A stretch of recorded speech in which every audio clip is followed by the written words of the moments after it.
think peonies are really special flowers. I first saw them when I was a very young child in my grandmother's garden. And I'm here now in my herbaceous peonies. These are one of my favourites. These are Peony lactiflora agida. And they're a sort of middle peony. You know, you have the early, middle and late. And these are just coming up now.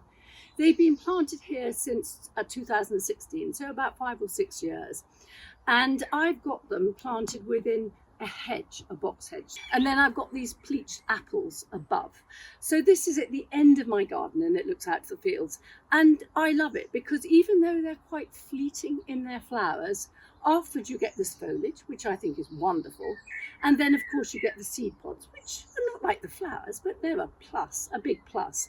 Obviously, when you've got a young peony bush, you do not want to keep the seed heads because you want all the energy to go to the bush. So cut them off until they're really well established. And people always say to me, you cannot move herbaceous peonies.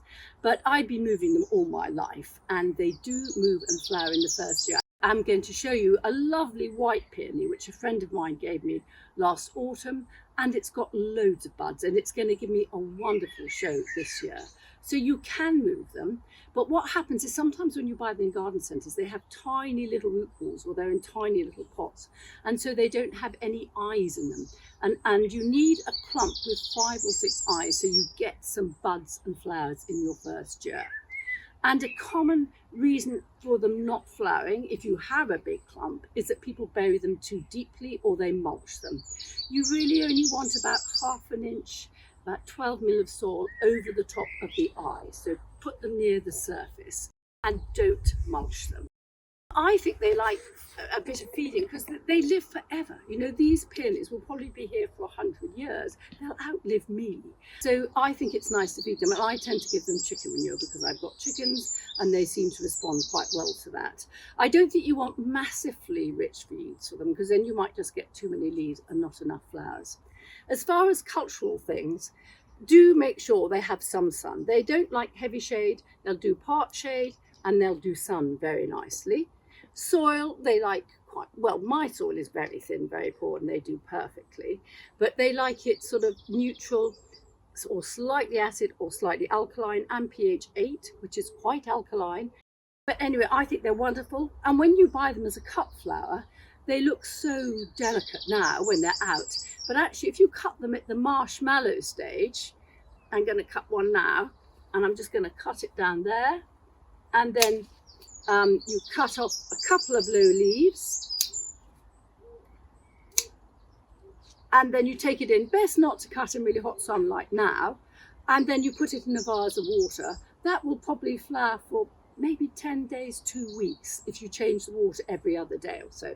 And when they send them out for cut flowers, because they're very robust at this marshmallow stage, they'll pack them into cardboard boxes and they will survive a couple of weeks in the box. And then when you get them at home, you just re-snip the bottom so that the cells that have sort of filmed over can take up the water from the vase, pop them in, and then you'll get a good 10 days or so. So they're wonderful. So herbaceous peonies, one of my favourites. There are also tree peonies, and these have woody stems.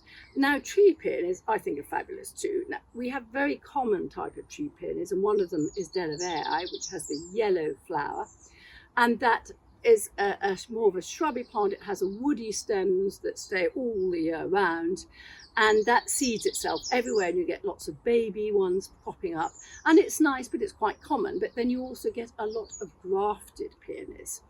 And so when you buy a tree peony and it's been grafted, you want to make sure that you plant it with about 8 centimetres of soil over the top. So that does need deeper planting than the herbaceous peony.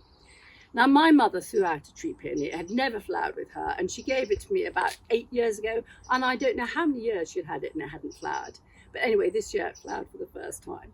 But now the position I planted it in is quite shady because all the trees have grown. So I'm going to move it this autumn. And again, tree peonies do move quite well. That's quite small. I'll move it with a big bit of soil. I'll move it in the autumn and I think it'll be fine.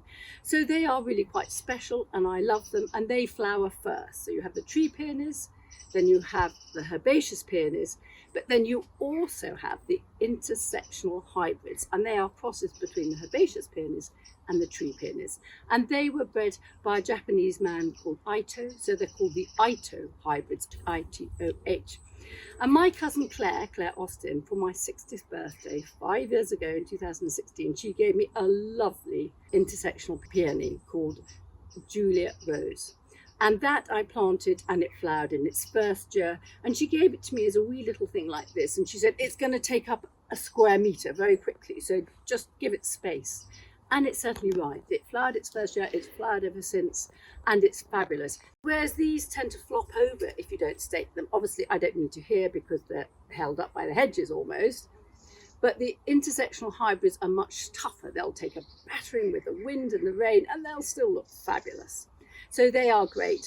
And now Julia Rose has grown to quite a size, and I'm going to actually split it this year, and I'll have 2 beautiful plants. I'm really looking forward to that.